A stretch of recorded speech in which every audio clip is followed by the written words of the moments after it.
Hi, welcome. I'm so happy to see all of you. You're so many. I didn't expect that.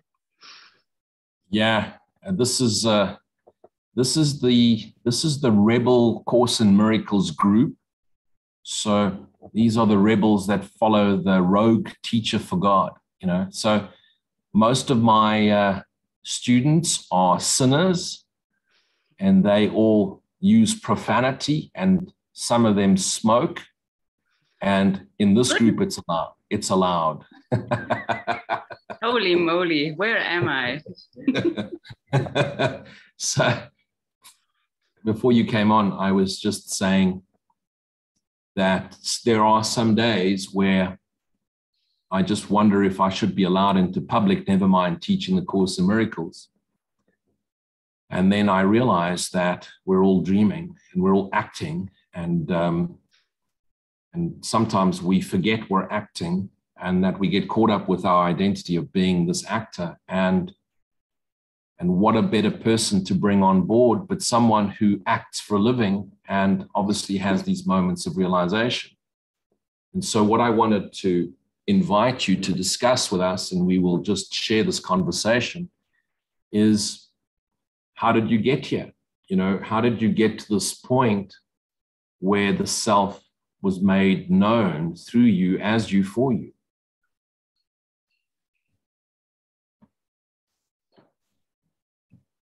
That's your question to me? Yeah.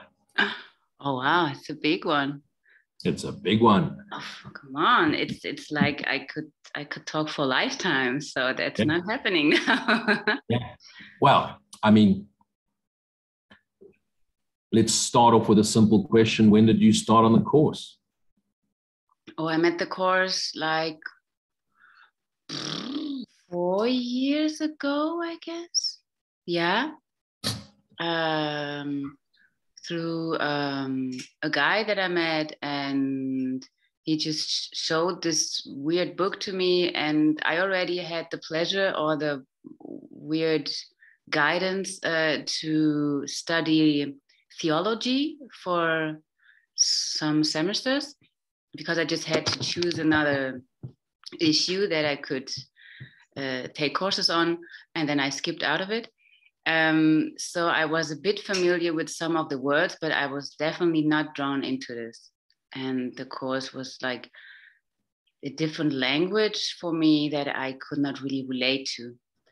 But what I totally got was it's like the energies between the lines. I could totally feel that there's a power in there and truth. And that was very heavy for me, but not in the way of that it makes you sad or like heavy feeling, more in the way of grounding. And normally I thought of religion or stuff like that, going up high in the air, being very aerial, you say that? Mm-hmm. And that was a fascinating moment that I felt there is something with truth, very grounding in there. And it totally captured me, but I couldn't really take the time to read it all of the time. So I still had to keep some distance. And now, after some years, it just, slided into my life again and again. I see from your profile on one of your adverts about your courses that you've been the non-duality path before. So course wasn't the first time you came across non-duality. Do you want to share a little bit of that with us? Mm-hmm. Yeah, sure. I think it was very early that I, as a child, already asked my grandma, hey, who have you been in the last time you have been here on earth? And she asked, what, please? So she didn't really relate. We were not religious at all. There was nothing like spirituality anywhere in this family. And they were just like very simple people. And she was totally overwhelmed and feeling like, okay, so you're 6 years old and you're asking me this. So where did you hear that from? And she was very suspicious about that. And for me, it was pretty normal that we are not here for the first time, and that there are creatures maybe flowing around or floating, or like images that I could see. So I was a bit open to all these visions and stuff, and I felt like everybody must be that way. And later I just found out it's not that way. Life is different, at least as we live it here. And that was very weird for me, because I felt I'm not in the right spot. I have to be somewhere else in the universe. I was totally convinced that I'm not of this world. Which is something that happens to every single person to a varying degree. You know, every single one of us at some stage thinks, fuck, what am I doing here? I don't belong here, you know? And especially when you're coming through with these gifts of spirit and the spiritual sight, which means there's a wider awakening already taking place, which happened in your previous incarnation. You've now projected into this form with everything you've learned there, therefore already awakening. And you come into this body mind and you're a small child and you're only supposed to know so much. And now you've got all this, and you're seeing all these things which are real for you. And you start to recognize, oh shit, no one else can. We're already starting to feel different as children as we get into our formative years. Then on top of it all, you're that more different to everybody else. And that's a freaky experience. You know, especially when, you know, people would say to me as a child, who are you talking to, Lou? And I'd say, him. I'm talking to Jonathan. And they'd say, who's Jonathan? I'd say, Jonathan is so-and-so. And they would think this child is mad. You know, and I'd be talking to Uriel, for example, who was always, I would always see him directly behind me. And I'd have this great conversation with him. And I could see the spirit guides of everybody in the room. And someone would walk up to me. And as a child, I'd look at their feet to see if they have shoes on. If they have feet, then they're humans. And I don't want to talk to people with feet. So I would look behind them and then see the spirit guide and then have this whole conversation. And occasionally I would walk off with the spirit guide, you know, and sometimes walk into the wall, because spirit guides don't see walls and they walk right through the wall. And I would walk into the wall. And people would just look at me like this child is mad, you know. And the minute you become aware of that you're not only don't you feel like you belong, but that you really are seeing things that most people don't, you very quickly either learn to be quiet or hide it and disguise it in other ways, you know. So it was an interesting thing. What freaked me out the most was traffic. Traffic used to freak me out, because certain people could walk through cars and others couldn't. And I couldn't understand why cars didn't hurt certain people. But then one day I saw a motorcycle accident. Motorcycle hit a car and the guy died. And I saw the guy lying on the ground and I could see him standing outside his body. And I ran downstairs from my mother's apartment and went to the street corner. I was shouting at this guy, get back in your body. Can you imagine what people must have been thinking? This 6-year-old standing on a street corner shouting into the middle of nowhere, get back in your body. So yeah, so I get it, Yvonne. And then in terms of your own spiritual growth, I mean, the idea of non-duality came earlier for you as well, before the course. Yeah, I think it was really always there somehow. I felt that we are more than this body here, and we are more than what we see. This knowledge, I guess, I really took with me when I just came here, and I didn't really forget about that on the first hand. So, and I always had this feeling and this connection to fairies and creatures of the nature, and I was really connected to angels and stuff like that. But since I didn't really learn about that or educated that, I just thought, okay, it's children's stories, so let it go. Oh, but maybe if I can play these stories, they can still be alive. Yeah. So I thought, okay, I just want to be an actress. And I started to do theater plays when I was like 9 years old, and started to do all these interesting things because I learned so much from people and how to tell stories, and that all this shape shifting, I felt this is what we're doing, everybody, every day, every life. Like we're just coming here, taking all these shapes, but still there is something that is more and bigger than that. And yeah. But also I also really got caught up by some roles that I thought I had to play in my own life, for example, like we all do, right? We have to be this person to be loved, or we have to be that person so that our family likes us, or whatever. Yeah. And this, I don't know, finding the balance in there, it really took a while. And also there was so many experiences about this truth that I experienced, that there's something bigger, something deeper happening here than just bodies meeting each other. And this feeling of a real connection, and something that is not even, you cannot even call it love, because it's just an energy that is so big and high and low and all at the same time. Maybe it is sometimes possible to hear it in a sound. So this is also why music touches me that deep, because I feel some energies can just be expressed in a vibration.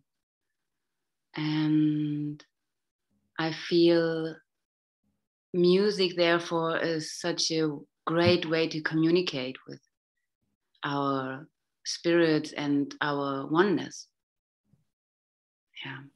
Yeah, I completely get that now. I don't have a voice other than a voice for radio.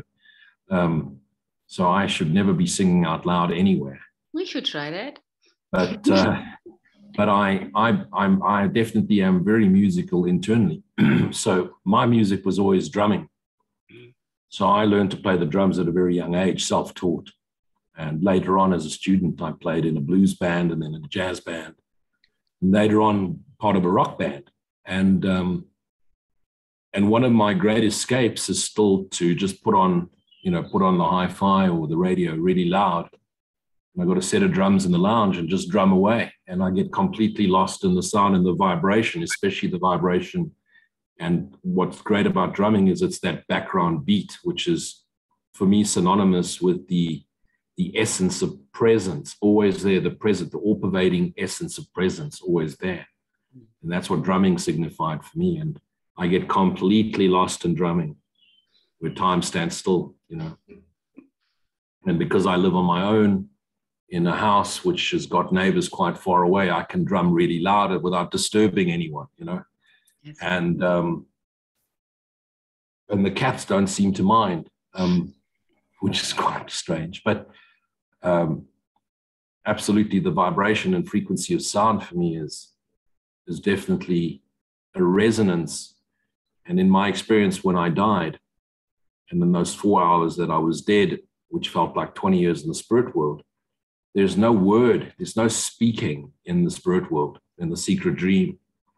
In the secret dream, it's all resonance specific, and we're attracted to resonance. And as you enter into the spirit world from this plane of duality, of physical incarnation, as you enter into the spirit world, it seems like you're entering a concert hall where millions of musical instruments are preparing just before an orchestra plays. So there's no music song as such, but it's all these wonderful frequencies that sound like orchestra sounds, harmonizing. And as you get closer to certain spirit groups, they have a very different resonance to another group. And of course, the resonance also is beautifully tied in with certain colors. So the dark purple indigo sounds have this very strong, deep bass sound. And the light pink and yellow have a very string quartet type sound. It sounds like, violin and trumpets playing. Whereas when you move into the ultimate, the almost pitch black energy, which is full awakening conscious beings, the ascended masters, as some people like to call them, the Christ mind is just this deep om sound, and it's quite an interesting thing, because in this world, when I see people, I pick up their self or soul color, which is their resonance specificity linked to their conscious level of awareness. And it's got the same frequency sound. So when I see certain people in their yellow, pink, and red, avoid, pink, yellow, red, avoid. But the dark greens, dark blues, purples, dark black, attraction, because that's the conscious people that you can talk to. Often people say to me, why are you being so open about your understanding with that person? And I say, it's because they're dark blue. Dark blues I can talk openly about. Dark purple, absolutely, just dump it. If it's yellow, pink, and green, talk about money and sex and cars, okay? Just don't go there. They're not ready for this, and the red ones, they're either drama queens or they're into politics, money, and the externalization of wealth. There you just avoid. Okay. So, and it's just quite interesting. And one of the things I've experienced, which is why I was quite curious as to when I met you on the Zoom talk, was certain actors, musicians, just have this deep inherent knowing, although they may not have all the spiritual terms and they may not have studied religion or spirituality. They have this interconnect, like artists, they just have this interconnectedness with the greater self I am.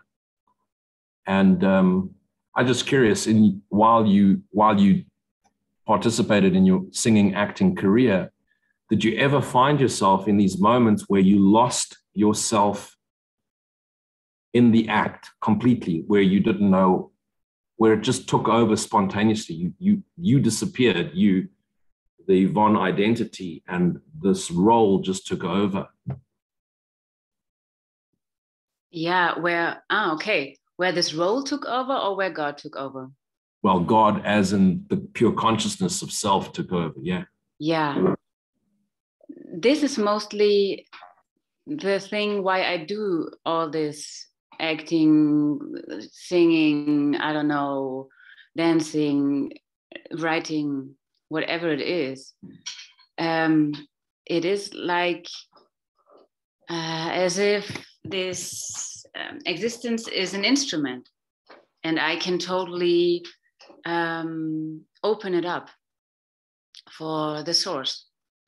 And mostly I do it with meditation or with awareness, also with body practice. So sometimes it needs this, sometimes it needs something else.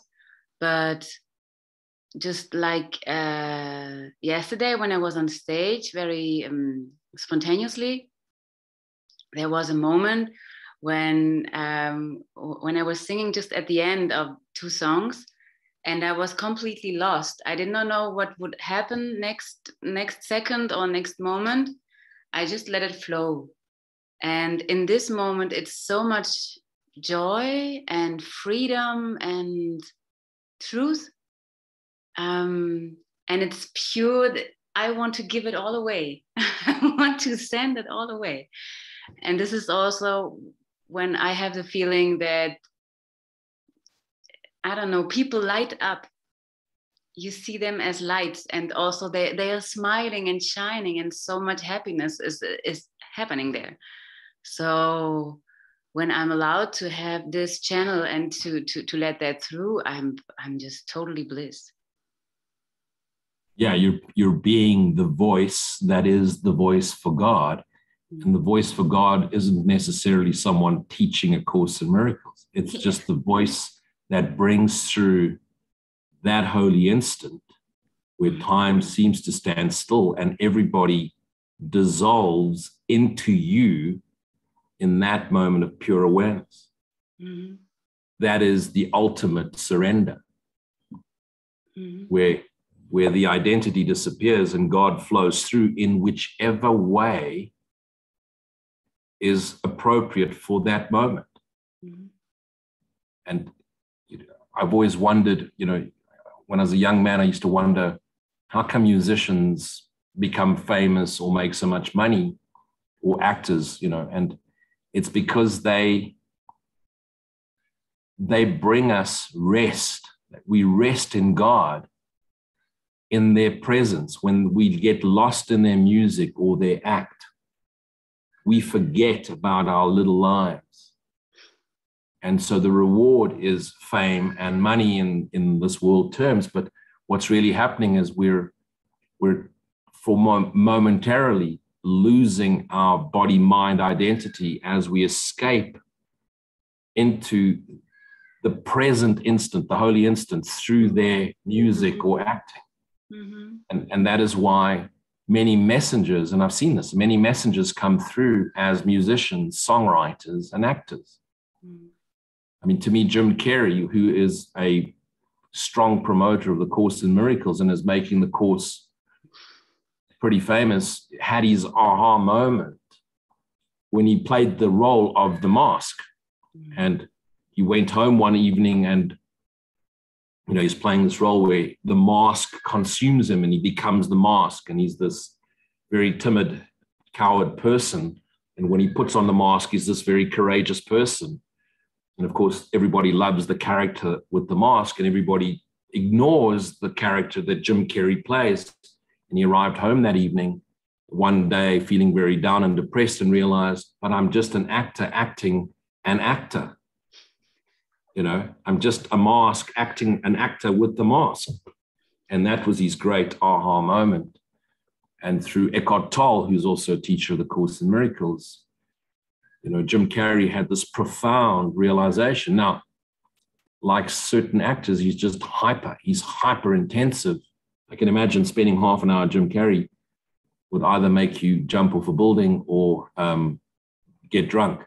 But because he's that intense, whereas that consciousness that comes through is hyper intense. And the only way the body-mind vessel can cope with it is fully surrender, and surrender into an audience where you're sharing that energy with your greater self, because the body-mind singularity cannot manage that intensity or purity of consciousness flowing through.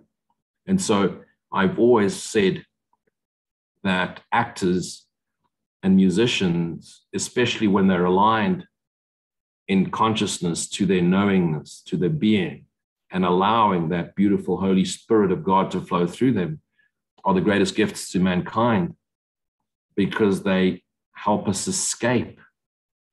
Just like when you have deep sleep, when you cannot remember, and awareness is of course there, but you can't remember, and that's when you truly rest in God. So you're awake, you have the dream state, which is dreaming within dreaming, and then there's that complete dead asleep state. And it's in that dead asleep state where you really return, your energy returns to source, gets recharged, and you come back into form for one reason only: choose again, choose again.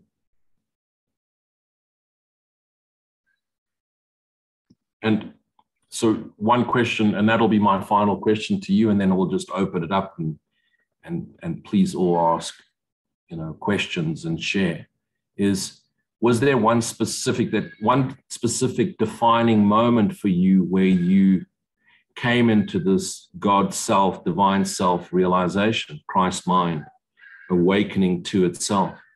Do you recall the precise moment when that happened, or was it a gradual move for you? Oh, there were so many, but it was always a gradual move to really open up for that space and to allow that, and to understand, for example, playing a role doesn't have to do anything with drama. So a lot of actors, or like even we, are so caught up by drama. And I think it's just another mind trick of the ego to make us feel that this is truth. Because you're caught up with all these emotions. Yeah, but this really happened, and I really lived through this. And this is why I have to be angry about persons who are just the same like that, or whatever. And also when you're acting, sometimes you get lost in this kind of drama of the role that you play. Or you just play your own drama into the role. This is why a lot of actors just happen to play like a certain direction.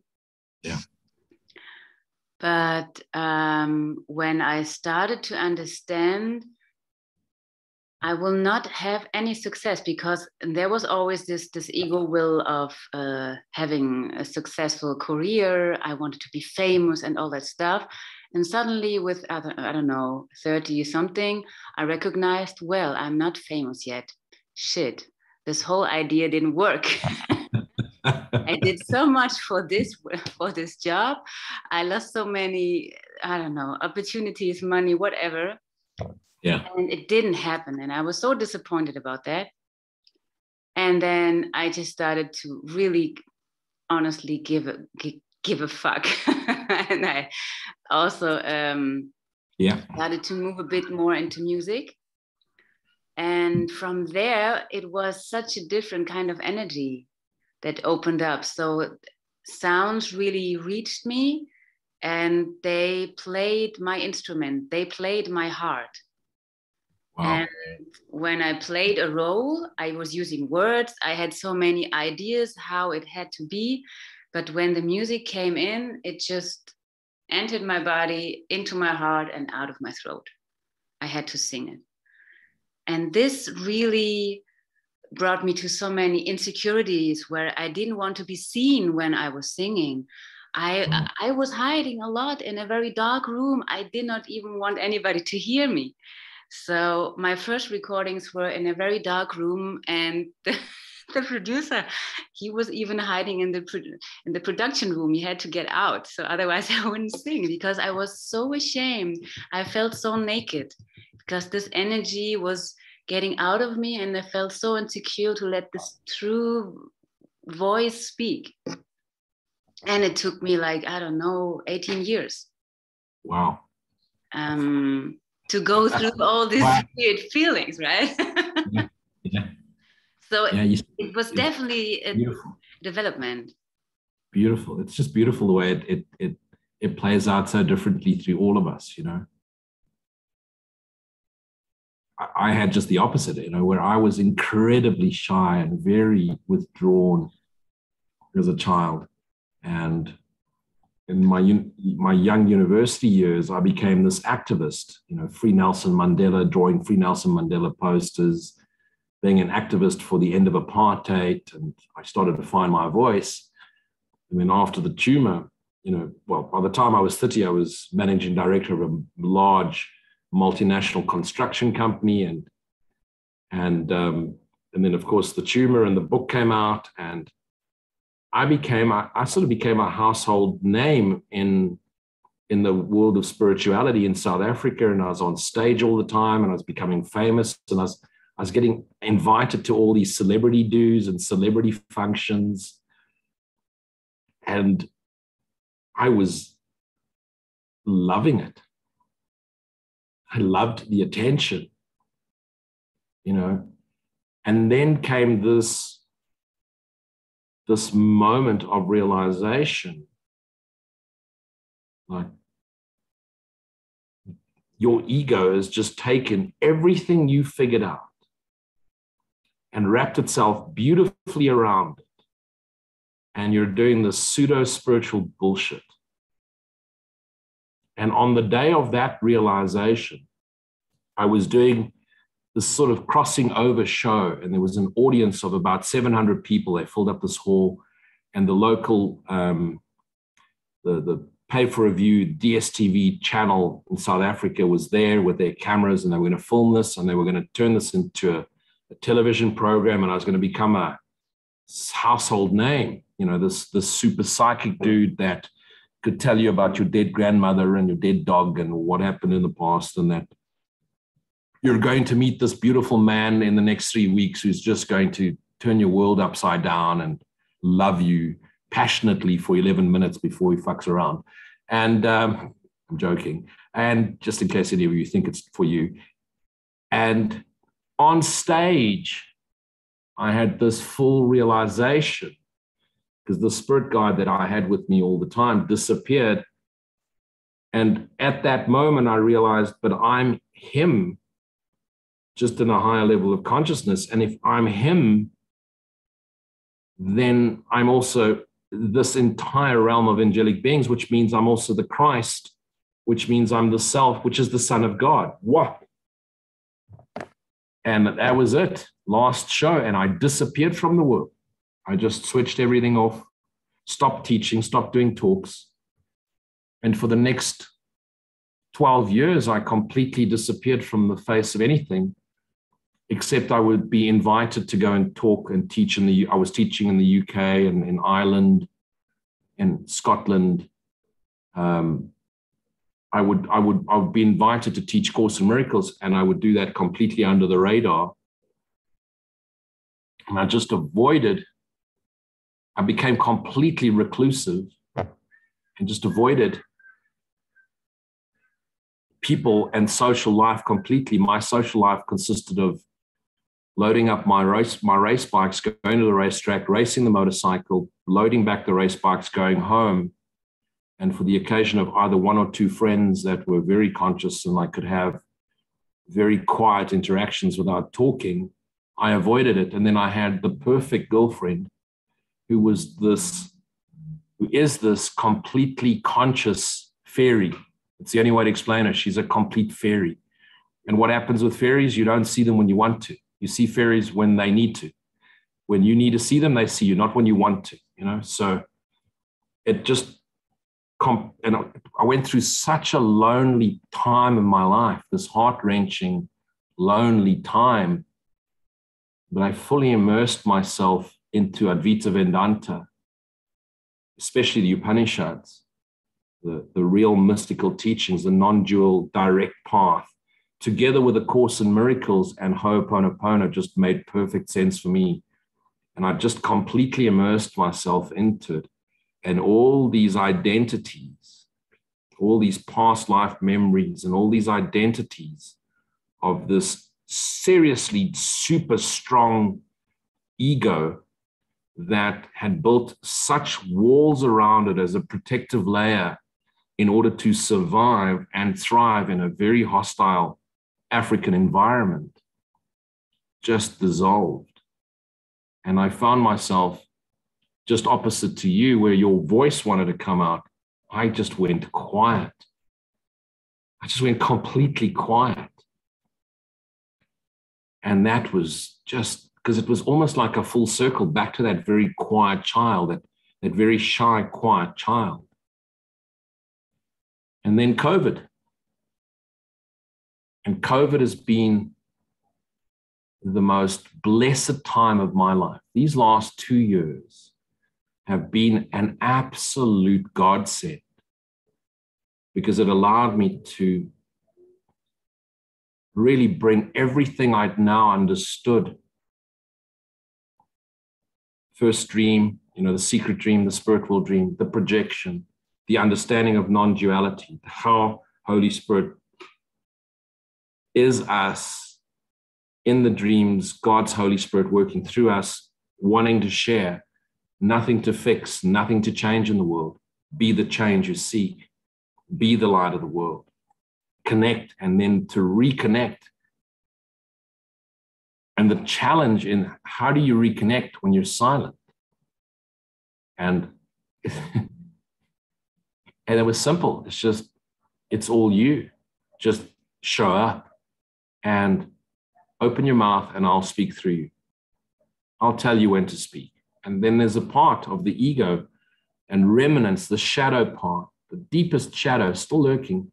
We call that sometimes mind attack, and the shadow would be whispering really fucking loud And it would say like, you're not meant to teach this. You are far from perfect. You are this rogue. You're this crazy dude with guns and motorcycles and, you know, kickboxing history and all these crazy degrees and shit.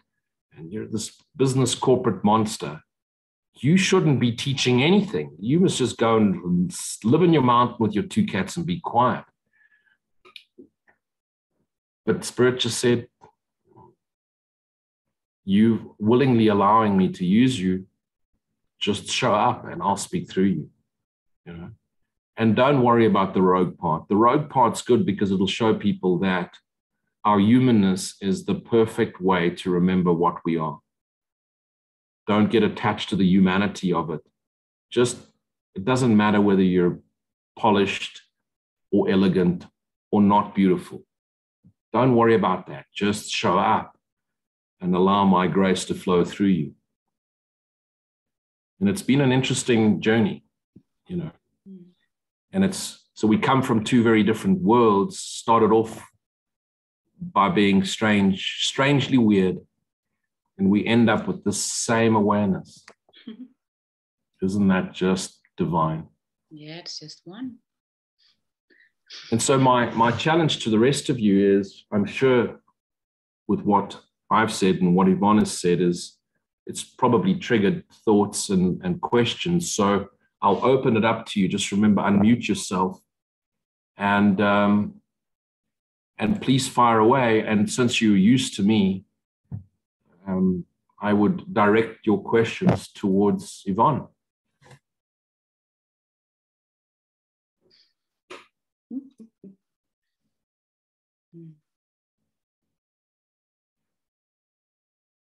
I didn't know your history. I'm pretty overwhelmed right now.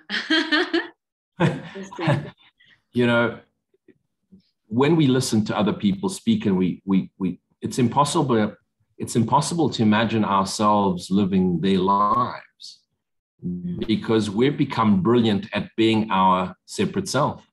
You know, there's nobody that's better at being me than me. And yet I'm not this. And if I tried to be Yvonne, I would fail. I mean, can you imagine me dressing up as a nun? That wouldn't work. You really should have taken this flyer. That was such a good idea. And I really love to play that. I want to play such a part, really. Hildegard von Bingen, oh goodness, it really touched me.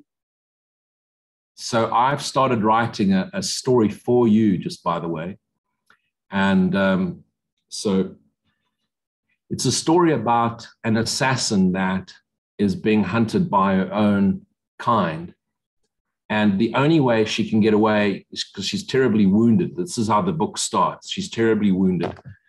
And she just ends up in this little town in Italy, and the nuns pick her up and they take her to the monastery, and it takes her 6 months to get back onto her feet.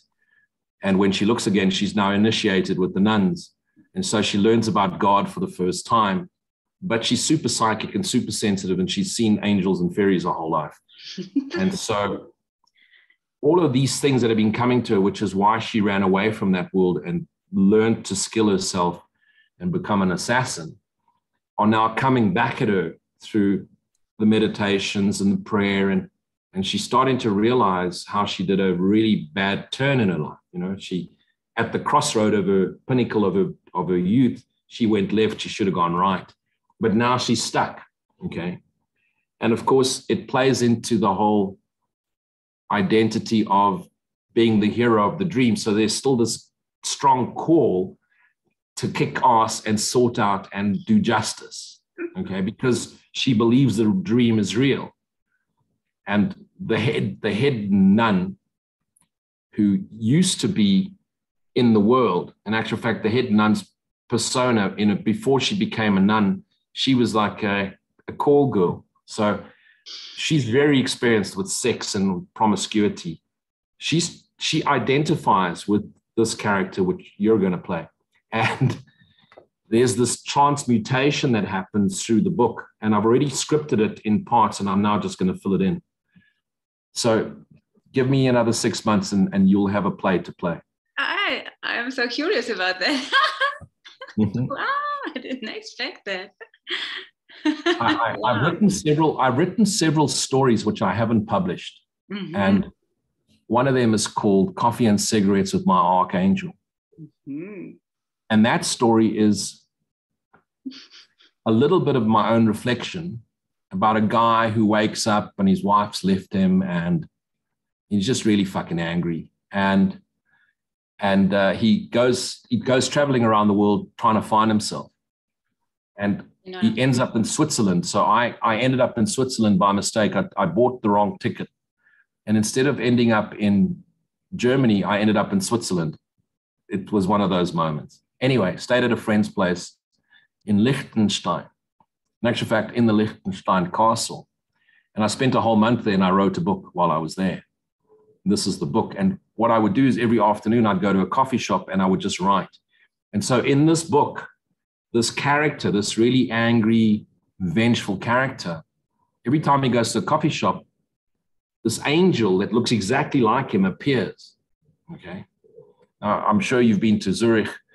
They all smoke, even in the coffee shops. It's fantastic. I love Zurich. They all smoke everywhere. They smoke in the cinema. They smoke everywhere. It's fantastic. And that was only 10 years ago. So maybe it's changed now. And so there's this conversation that the character has with this angel that appears. And the conversations are a series of conversations that takes him and gradually makes him realize the world he's experiencing is all his own shit, okay? And if he changes the way he sees himself in relationship to the world changes. And of course, through the process of the book, he softens. And so that book is ready for publishing, but books are like children, they need attention. All I can tell you is my mother's read the book. And I found her on the couch after she finished the book and she was crying, like really crying. And I said, Mom, what's wrong? And she said, well, she really wants to meet the angel, because now she believes the angel's real. There must have been an angel that appeared, in the coffee shop. I go, Mom, it's just a book. I just wrote it. And she said, yeah, but you're a real arsehole. It's like, no, Mom, it's just a character. I wrote both characters, There had to be an arsehole for there to be an angel. So, there's that one. And then there's God on a Harley, which is a story of this guy who goes on a motorcycle ride and discovers all sorts of shit. So I've written that one as well. And so as soon as I finish working, I'll focus my attention on the books. But for now, I need to be here. I'm needed here now. Anyway, I'm sure there's a question in the audience. Don't forget to unmute yourself. No? Come on, just one. Let's get started. Maria, we cannot hear you. You have to unmute yourself, Maria. Hi. No, hi. I asked my daughter, how can I write on the chat to Lu? I want to read the book. I wanna see the book. Thank you, Yvonne. Thank you. Well, just send me an email and I'll send you the manuscript and you can read it anyway. But it's not in book form yet. Thank you. But my new book, A School Called the Universe, which is really the follow-on from the first book, A School Called Earth, that comes out next month. So A School Called Earth was my book about the death experience. And I had this entire experience that felt like it lasted 20 years, where I was just energy. I was a spirit being, no physical features. And I was only dead for 4 hours, but it felt like 20 years. I woke up in the morgue in a body bag. And the tumor, I had the brain tumor the size of my fist, and that tumor disappeared. So when I died, when they switched off the machines, I'd been in a coma for 9 months. When they switched off the machines, the tumor killed me. When I woke up 4 hours later, there's no tumor. Can you imagine that? It's just a mind fuck, isn't it? I mean, how do you explain that? Well, it's a miracle, of course. When I fell asleep, I was married. When I woke up, I wasn't married anymore. My wife had left. And so that's it. You know, you remember coma, 9 months feels like one day. You fall asleep, you wake up, you know, it doesn't feel like 9 months. And it was just, I had to overcome that because I was devastated. I was heartbroken. I mean, I fell asleep. I was in love with my wife. I wake up 9 months later and she's married someone else. And so this heartbreak became it just became anger. It became rage, you know, just this, because there's nothing you can do. You just have to accept it. And it's impossible. And then I met a year later, I met this neurologist while I was recovering, and we fell in love, and we had this little romantic wedding without non-official wedding. And then 3 months later, she gets killed in a car accident, and all of that shit comes back out, you know? And I mean, she died in my arms to make it worse, because I was driving her to work, and a drunk driver hit us at 9 o'clock on a Monday morning, so drunk that he went through the windscreen and he didn't even have a scratch on it. Anyway, cut a long story short, all of this anger and this rage came back out, you know, and this heartache just ripped me apart. And it was exactly what I needed, because it took all of those deeply entrenched ego identity ideas. You know, here I was, this young man, I grew up with nothing, this poverty-stricken kid that came to this country as a refugee, built up an empire. He's a multimillionaire by the time he's 30. And it means fuck all. Everything that meant everything to him lost all its meaning. And his heart was just ripped apart. I'm speaking about myself in the third person because I don't identify with that creature anymore. And it had to find a way to survive because it's got responsibility. It's taking care of its sick mother. It's taking care of his brother and his wife because they're out of work, and his sister that's out of work. And they've got 2 kids. He's got the sense of responsibility, and he just wants to fucking die. You know, and if he can't die, he wants to murder 20 people at least just to make the pain go away. And he's got skills, you know, so he really has skills. I mean, he makes the movie Taken look like an amateur, you know.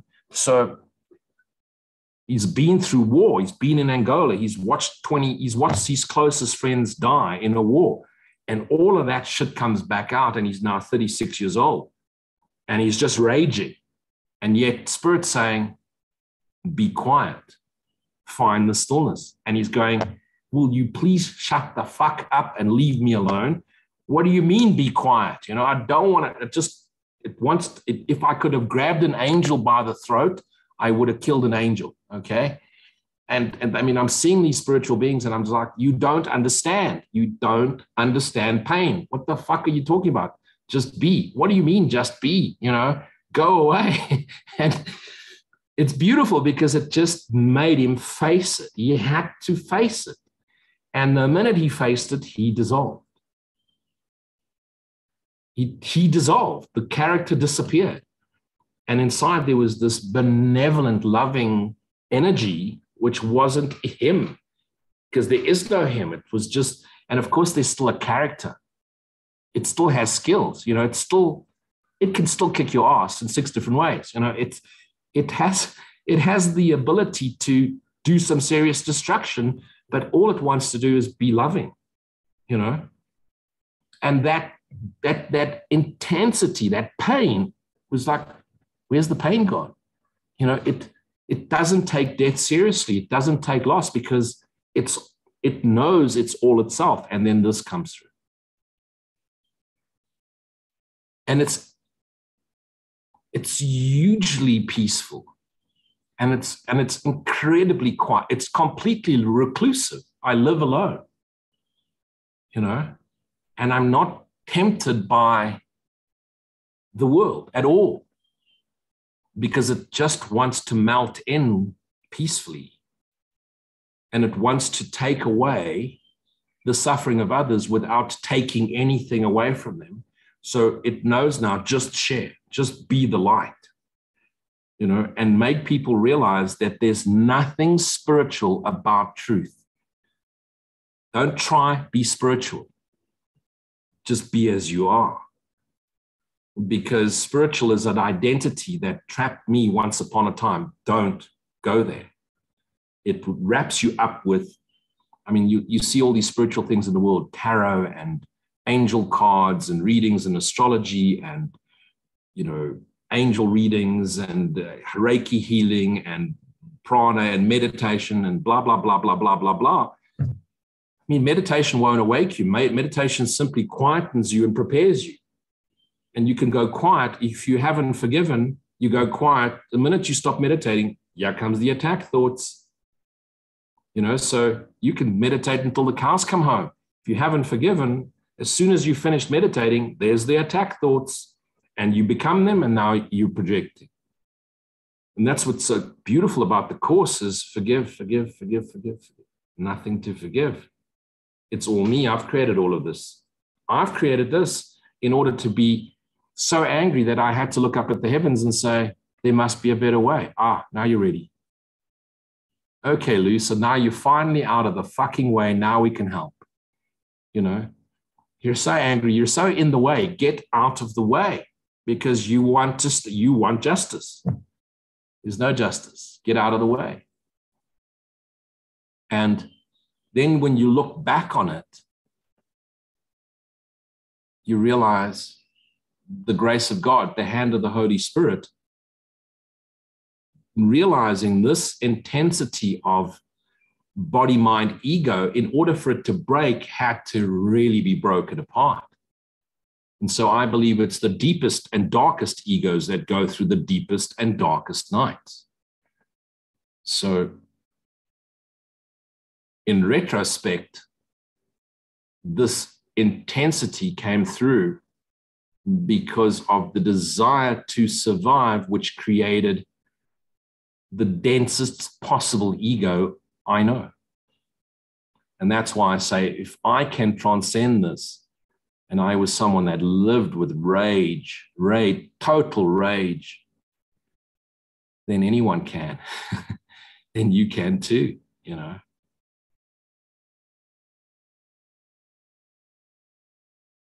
And it's just the simplest, you know, what's the simplest is just be willing. Your willingness is all that's needed. And to really just show up and be willing to be shown.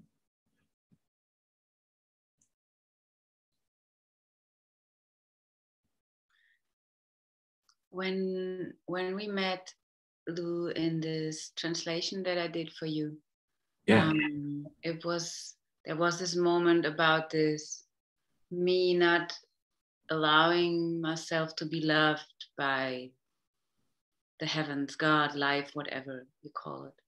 Mm-hmm. And you told me, okay, so if love or God is too much, so let's just say it's ice cream. Who could say no to ice cream? Exactly. And really, sometimes I think about this, but still I'm really struggling with that. Beautiful, wonderful, you know, because if you listen to your words, there's no personification. I am still struggling with that. Wow. I mean, if you listen to what you're saying, just excuse the hardy dogs. And they're back. I don't know if you can hear them. Okay. We can. Hardy daws are, I don't know if you know what a hardy daw is. It's this really big bird and it's afraid of heights. So it makes a lot of noise when it flies. And so. Really? It flies and is afraid of heights? I would love that. It's just like human. It's just like a human. You're like a human that is afraid of being a human. Yeah. So The ultimate awareness is actually in the sentence you've just used. I am that.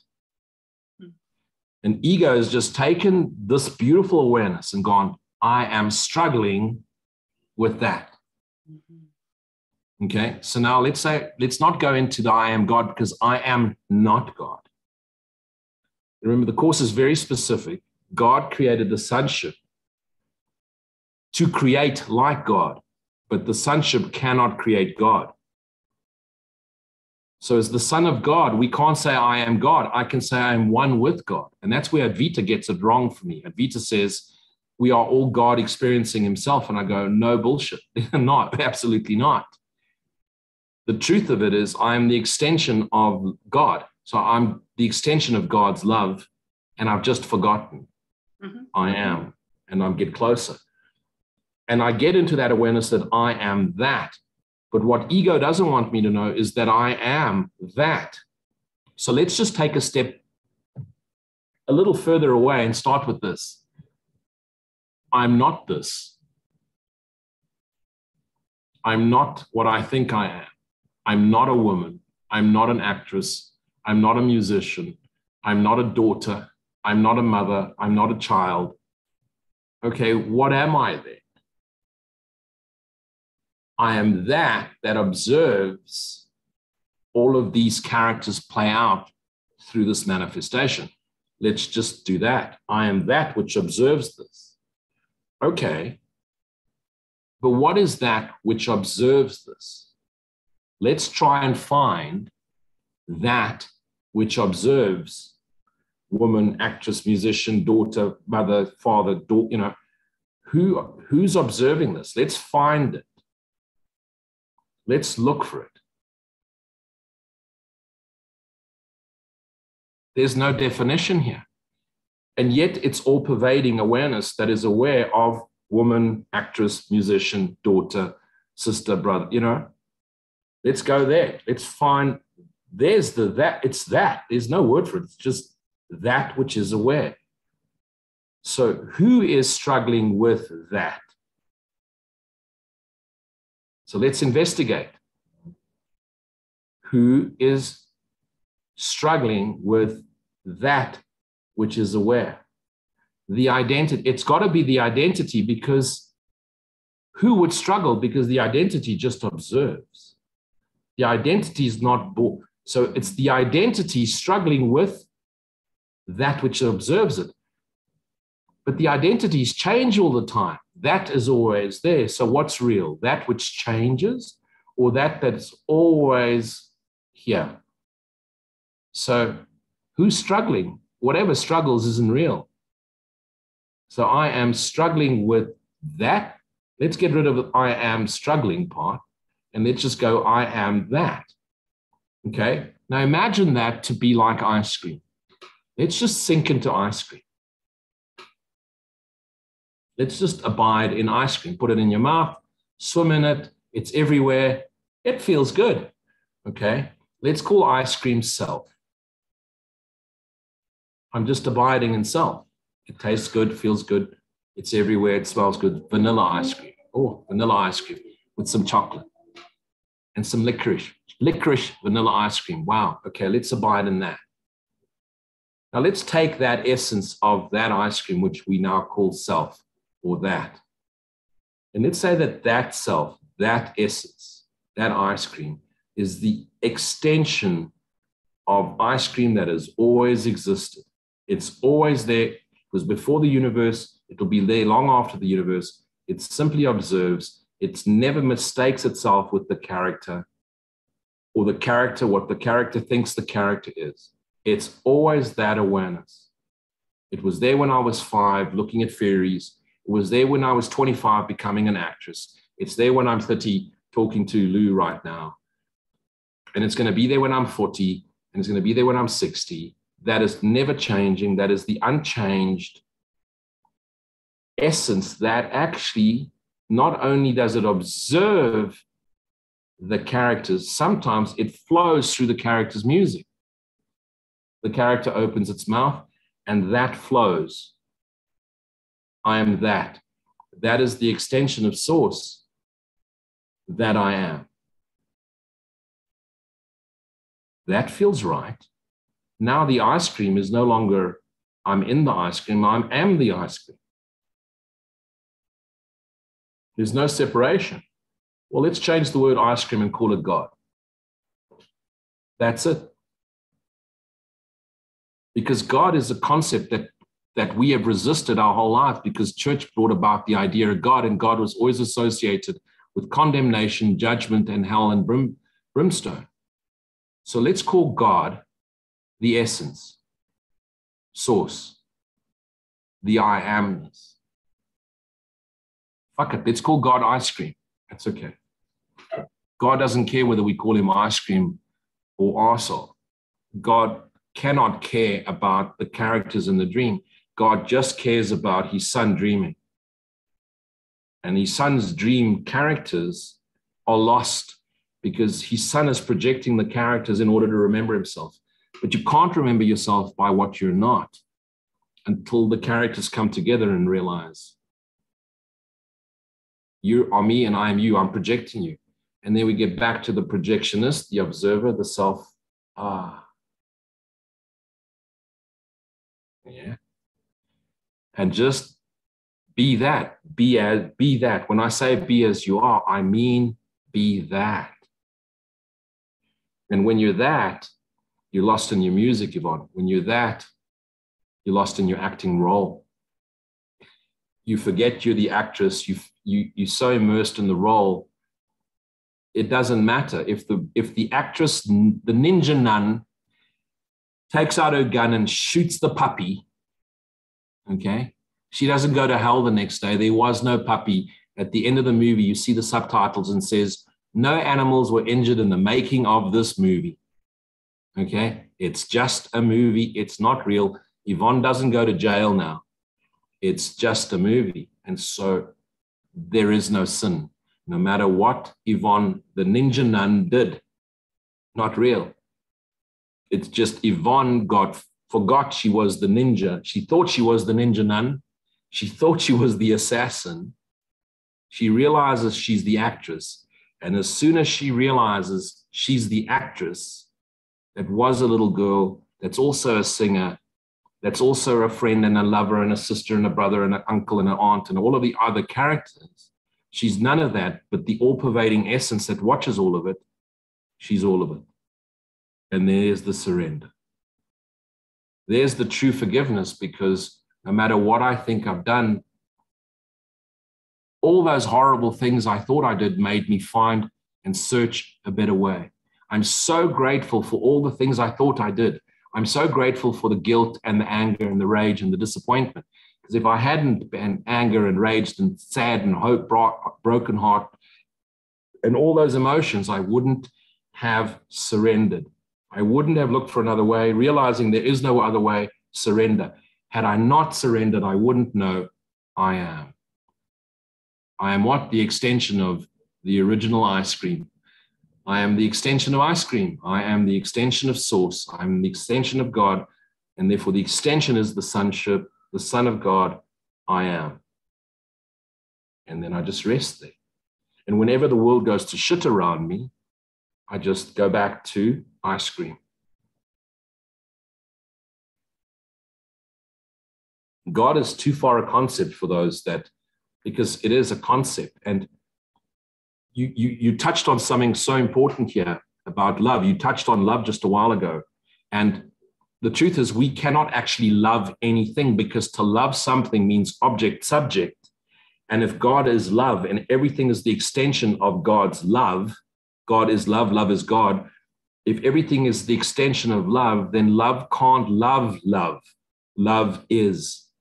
So Yvonne, I don't love you. My love recognizes you as the love I am. And the same for Ruben, and same for Sophia and Maria and Pauline and Ida and Vipka and Paul and Jens and Urpi and Karen and Chriselle and Charo and Remo, and you are the extension of the love I am, projected in what appears to be form, but I only realize you are love because I realize I am love. And so it's love recognizing love, because love is not an action. Love is a recognition of what we are. Love is a recognition of the extension of the very essence of what we are. And the only way I realized that is when my heart was broken. I realized hearts can't break. Love cannot break. What broke was the identification with body, mind, the identification with the separation idea. And so what broke was the identity, and love remained. Love remained in its place, because love is the very strata, the essence in which the separation appeared, simply as a tiny man idea where the Son of God forgot not to laugh. There is no breaking. It appeared in order for itself to remember itself, to be as it is.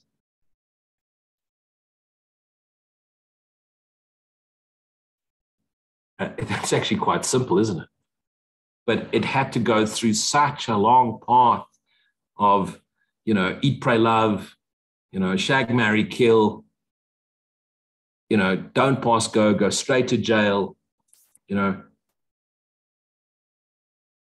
But the gratitude that comes with the realization takes all of that storytelling, just like the movies, where every time you act a different role, Yvonne, so you act in your first role and then your second role, the actress, every single role you play enhances the role playing with every act you played. And inside you is every actress you've ever been, every act you've ever played is still in you, and yet you're none of them. And so every role brought you closer to the realization, I'm not the roles I played. I'm not a body, I'm free, I'm still as God created me.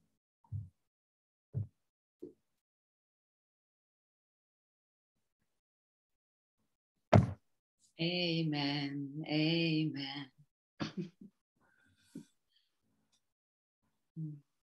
So any of you guys have questions for Yvonne? I'm sure you do. You're going to probably bother me tomorrow and ask. I'd like to.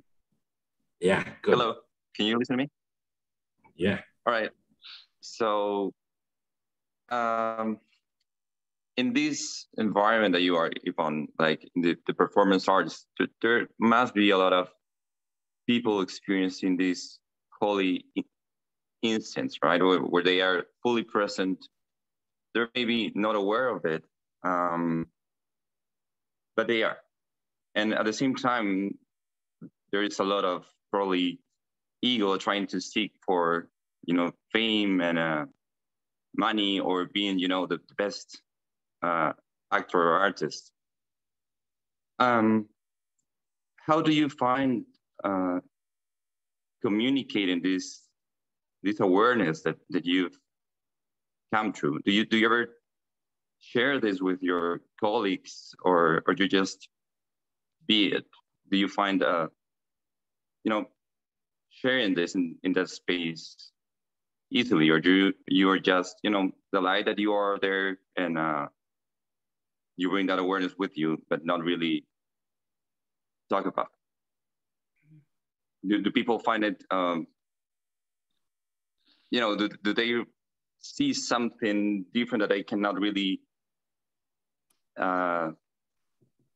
put into words when you're performing, and being just the expression of the self, of love and all of this? Yes. Thank you, Remo. What a wonderful question. It took me really a while. I certainly first had the feeling I need to tell everybody how I thought it should be, how I imagined the God self or love or whatever should experience itself, or how we should express it, and how we could save somebody from something. And I really made a lot of effort in trying to say stuff to people, but it didn't work for me. I just started to collect people in my life that I could talk to, but still they just need my attention. Just gave them attention, and it didn't lead to anything than just being a victim or being into another drama. So it was just stories evolving. And then suddenly I felt like, yeah, maybe I should stop that.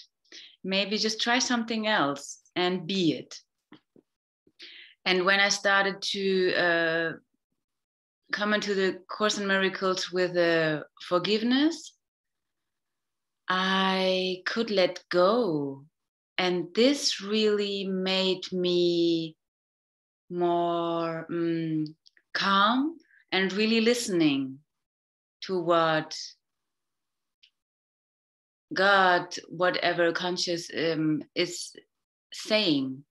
And so not the ego is trying to talk about how you should behave, how spiritual you're acting, how whatever it should be. So I started to listen and to let that come through. And when you live it that way, you just attract and you send more out than your mind can imagine. So I'm not talking about this at all. This is also why I'm very secretly doing this here.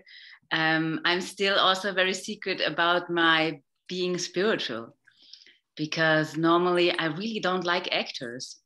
I don't like this kind of people, because I just came to recognize they're all very self-obsessed, and I have to get my next role clear, and I really have to work with that producer, but I don't like him, and all these stories that I just see that reflect my own. Sure, I just feel like I don't want to have that.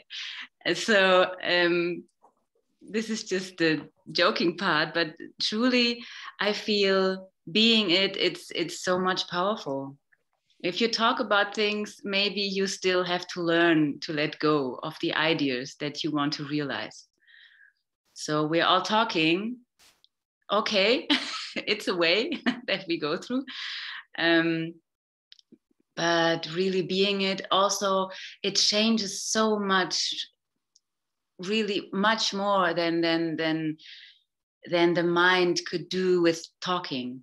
So when, for example, I do forgiveness with my mother and she doesn't even know it, she will feel it. Maybe not today, maybe in a week, or maybe just the next time when we meet. It's really different. And could be because of me, because I behave differently and I feel, wow, something has changed. I'm more free, I'm more open, and I can see you more the way you are really meant. You are the light that I saw when I just came here into this world, and you still are. And or maybe she also feels it. She also recognizes me as the light that I am when she sees me. So this being is so much more powerful.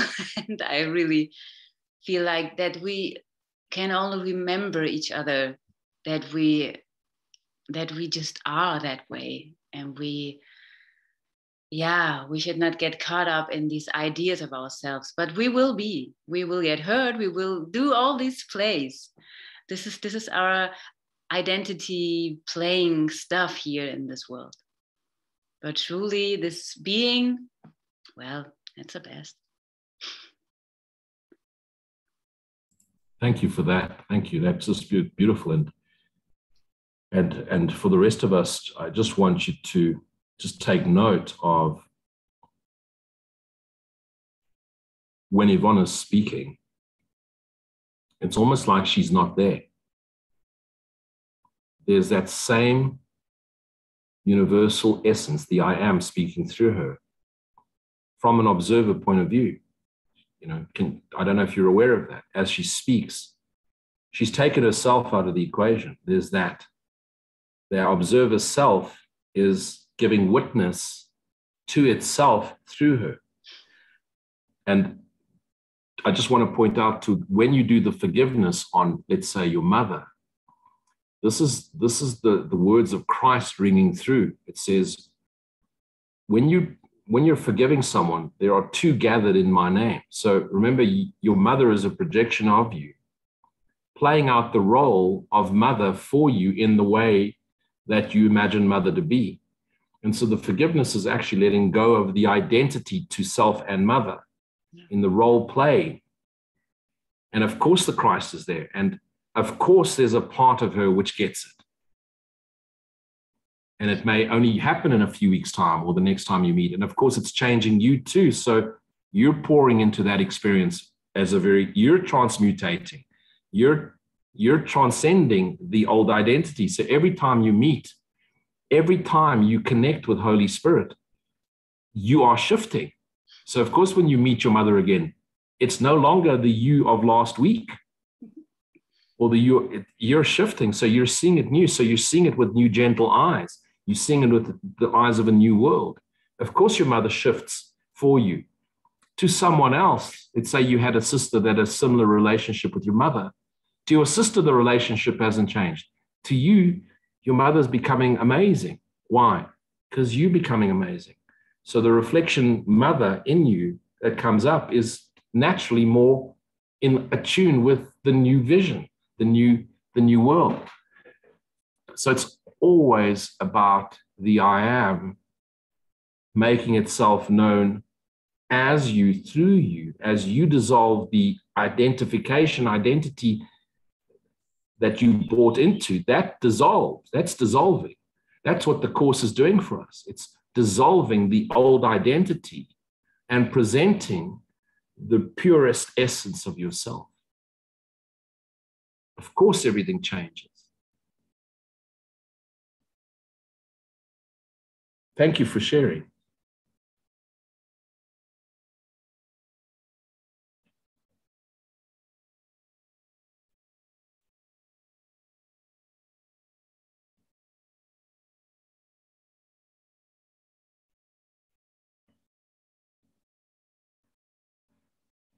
Anybody else want to make a comment or a remark?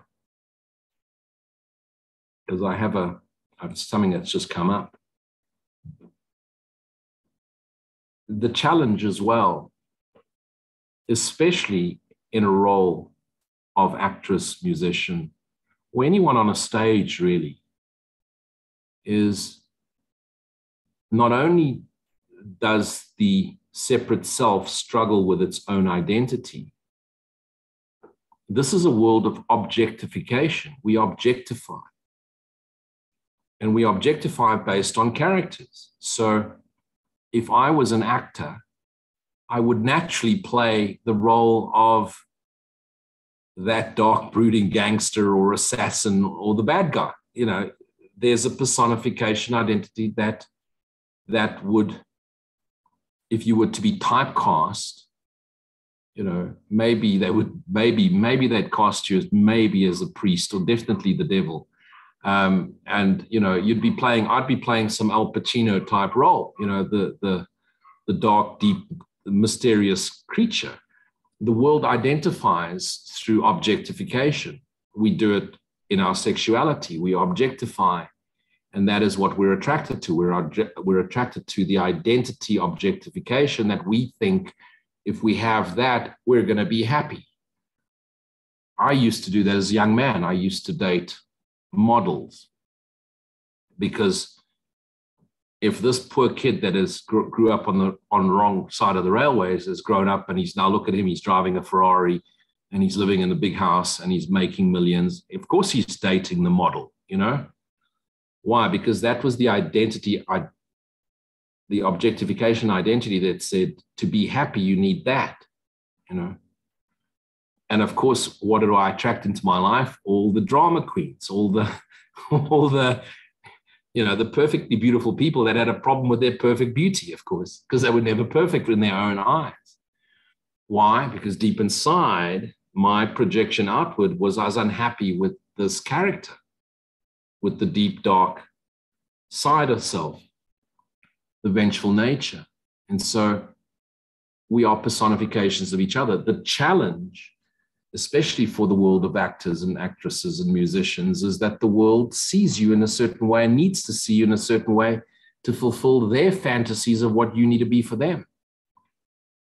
And you cannot buy into that, because the minute you buy into trying to please people and playing out a role they need you to be for them, now ego has caught you through outward projected ego. So no longer your ego playing your ego. You don't have an ego. It's only one ego. It's the fault in the dream. It's the error.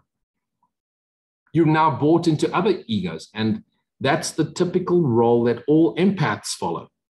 An empath has the need to, or naturally feels the sensations of other people, and then wants to make the situation happy. So what do? We project our empathy and bring it in. And now we're feeling that person's identity projected onto us. And when you read about the tabloids, or read the tabloids, the lives of actresses and actresses, the more famous they become, the more chaotic their lives do. But that happens to every single one of us in our role play with our parents, our children, our spouses, our sisters and brothers, the people we work with. We are constantly trying to fulfill a role to appease other people. And that catches us every single time. And at some stage, you're going to stop yourself and go, who am I? I'm lost in my role play.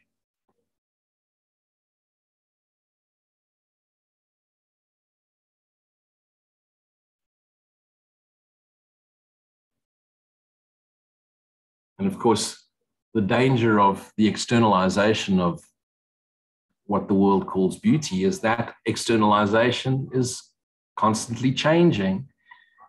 It's constantly aging. It's image, I am age. The word image is I'm age is aging. So image ages, and with it comes all the fears, because now I'm no longer seen in the way I need to be seen to make you happy. And when you're happy, you project your happiness back at me. And now I'm happy. It's a vicious circle. Ego is so clever. Ego is so complicated. You want to see how complicated ego is? Open the Bible. Open any religious book. Look at the complication of any path that prescribes how to behave in order to appease, because what is the Bible? It's about appeasing God, okay, who even sent his son to die for our sins. That's how cruel he is. And you need to appease him in order for you to be saved. The ego is incredibly clever. And it hides its cleverness in complicated ideas. The truth is so simple. You simply say, I am, and you go, be quiet. Jump into the bath of ice cream.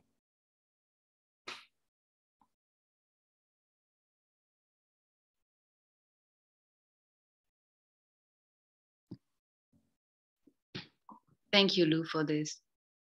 Yeah. Yeah. Sure. Wow.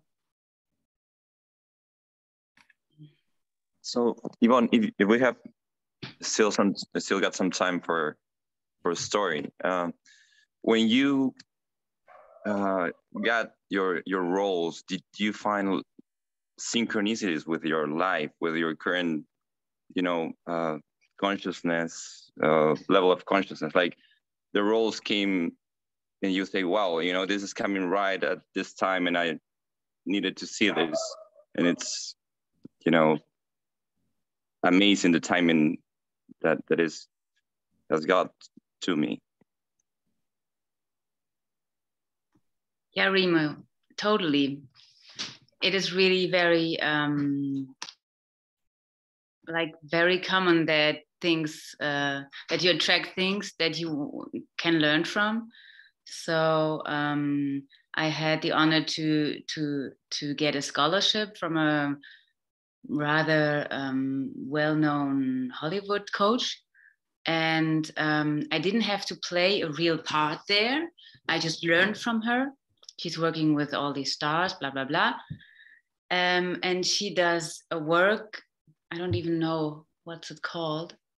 It's like, it is like method acting. So it's really going very deep into all these feelings and to get your whole history brought up and all the energies and emotions and old stories to give it to the role. But in the end, there was one thing where we really had to somehow dissolve in one of our feelings or in one of our experiences. And I totally stepped into deep, deep, deep doom. I was so sad. It was really sad to death. And in that moment, I was going so deep into the darkness of really dying. I was dying there.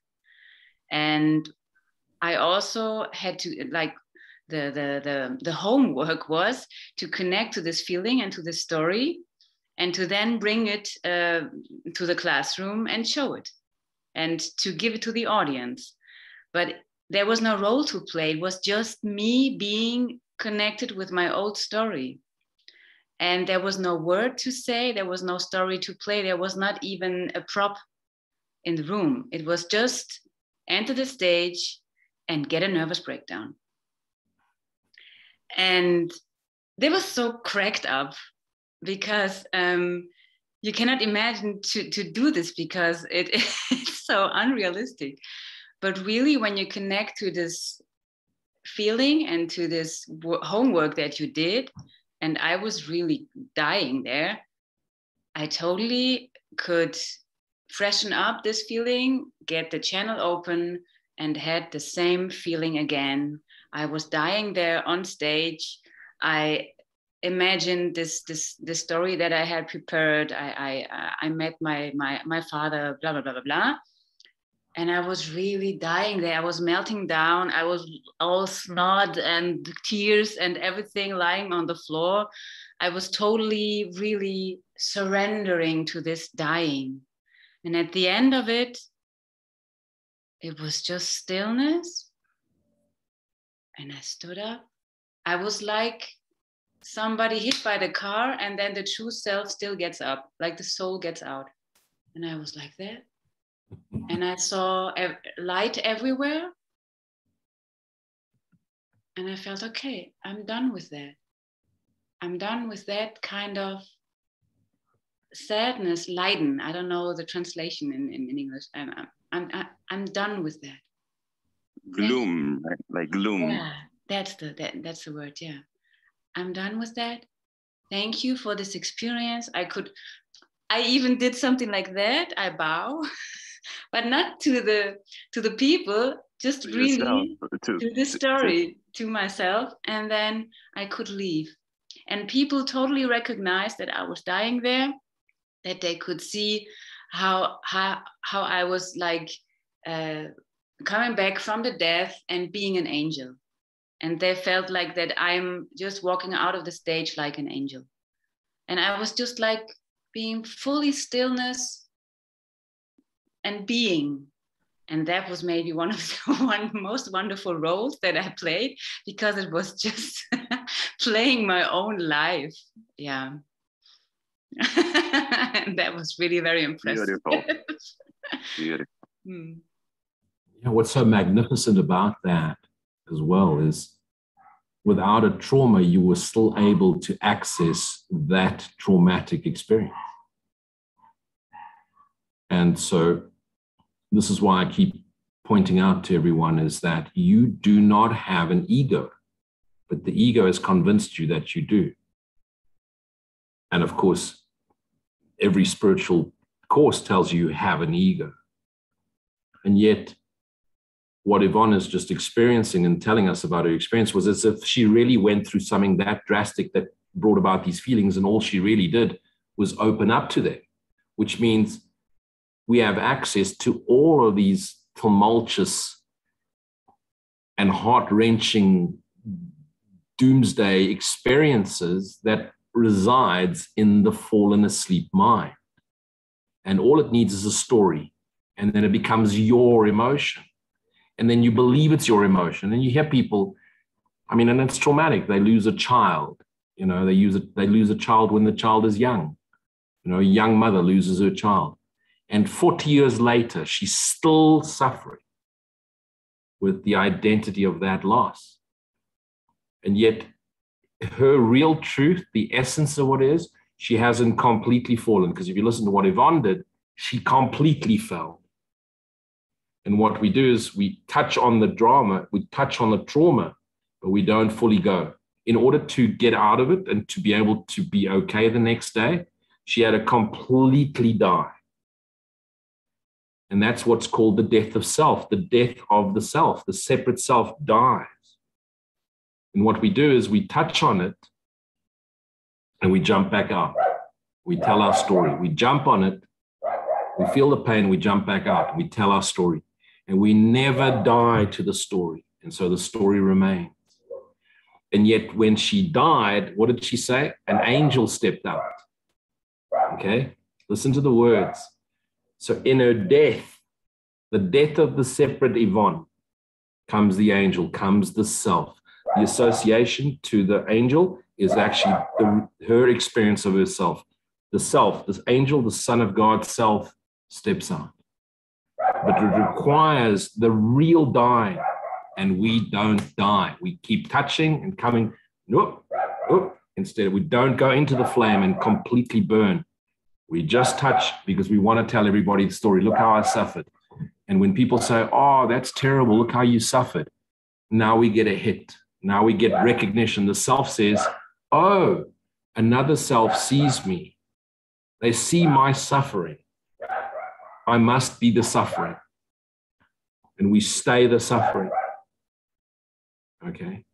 And if you listen closely to her experience, she died on stage. Snot and trana, ne? Fucking God, that was it. Collapse on the floor. Death. Over. And the resurrection. That was the transmutation. She's experienced resurrection. And you could do it once, you could do it many, many times. We have many resurrections, many opportunities for resurrections. And the Holy Spirit will take you through a resurrection, but you have to die to self. You have to completely let go. And sometimes we have to go through traumatic breakups, and the lover leaves you, the husband leaves you, the wife leaves you, the child dies. We have to go through these experiences to recognize the angel within by letting that pain completely die. And we don't. We don't want to die. We want to live. We want to hang on to the story. And that's why I reincarnate. Because we die in this life with this terrible heartache. We wait, oh, I've got to find love again. I've got to, as opposed to just surrender. Surrender. I don't know your life, but I believe that was probably a major shift in consciousness for you that day. Because it's really, if you look at Ramana Maharishi at the age of 8, his grandfather died and he became so depressed. And at the age of 16, he just felt that depression was just consuming him. So he surrendered to it and just imagined himself dying and getting buried and just gave into it, and just this complete destruction until there was nothing left. And the next moment there was the awakening, age of 16, Ramana Maharishi. And if we would only surrender to that self, and we don't, because if you listen to people, they go through the suffering, they go through the heartbreak, and they tell the story. You know, and it's always them. They hurt me. I'm suffering. And they want you to recognize their suffering, when in actual fact, what they really need to do is just go completely into it. I promise you, if you dived into a swimming pool of ice cream, you'll never want ice cream again. You just have to drown in ice cream just once, and that will be it. No more ice cream. That is true. Ruben should know, because Ruben sells ice cream. Yeah. I want to thank Yvonne for sharing her experience, because in some way I found out all of us were actors in this big stage. I don't know, And as long as I don't want to die, I guess I stay in the same place. But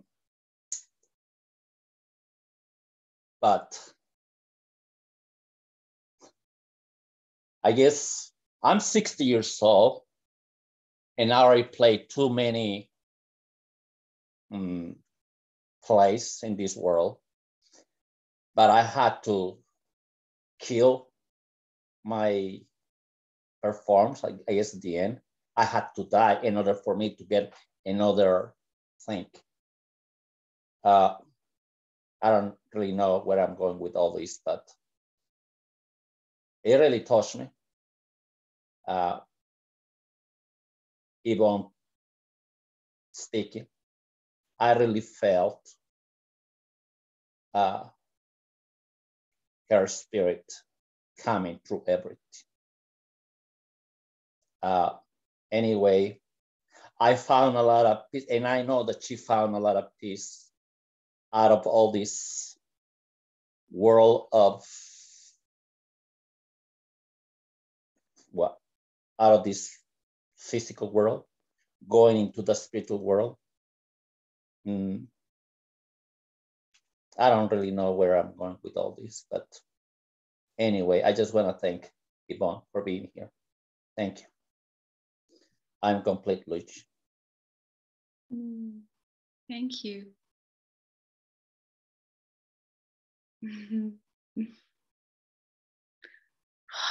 Thank you all for being here. It was such a pleasure.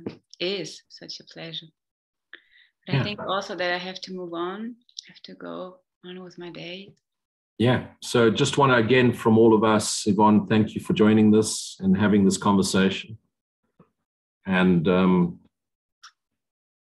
thank you for bringing your heart here and just sharing ourself with each other in the recognition that we are all one. We are the Holy Son of God, awakening. And that this is one of the to-dos in this world of separation is abide in the self, abide in the silence and gratitude, do the self-inquiry, do the fellowship. This is it. This is the fellowship. This is the communion. This is the communion of Christ. This is it. This is the sharing of the heart space. And that's a vital to-do. The forgiveness is another one, And then my final one in my formula is do a bit of community work, do a bit of charity work where you really humble yourself to the illusion of suffering by being the light through your charity. But this is the vital one. This is the communion. This is the recharge where you remind each other of the self we are. So thank you for coming on. It's great to become friends and to meet each other's hearts in open space, in open sharing. So thank you, Yvonne. Thank you. And I still have a bit of time, so those of you that want to stay on, you're welcome to stay and chat. But I just really say thank you to you, and hopefully next year sometime when I come to Germany, we can visit and have some Brookwurst, sauerkraut, and Apfelstrudel. And shoot a movie that you're just writing. And, okay? And write the movie. Yes, that's a nun. The nun, the ninja nun. Ninja nun. It's a thing now. We just had it in the world, so it had to become. Yeah. It's already there. The idea is already there. Waiting to manifest. Right? Yeah. Thank you, everybody. It was such a pleasure. Hope to see you soon. Thank you. Bye. Ciao. Thank you. Bye. So for the rest of us, again, thank you for this. My business commitments at the moment with the turnaround, we're getting into December and it's becoming a really busy hotel month. So I want to, from the following week, so we do one more Wednesday, and then the following week, we're going to do Sundays. Just for the rest of December, and we can maybe in January move it back to Wednesdays. But if you don't mind, just to help me out with my business commitments, which to the South Americans, it's like going to church on a Sunday morning, and to the rest of you in Europe, it's like going to church on a Sunday night. So we'll just do, you know, mass with Luji on a Sunday, you know. And it works. But those of you that can't, remember, I'm always recording it. I'll just post the recording the next day. So again, thank you. And I'm so grateful to Yvonne. And again, I'll just leave you with this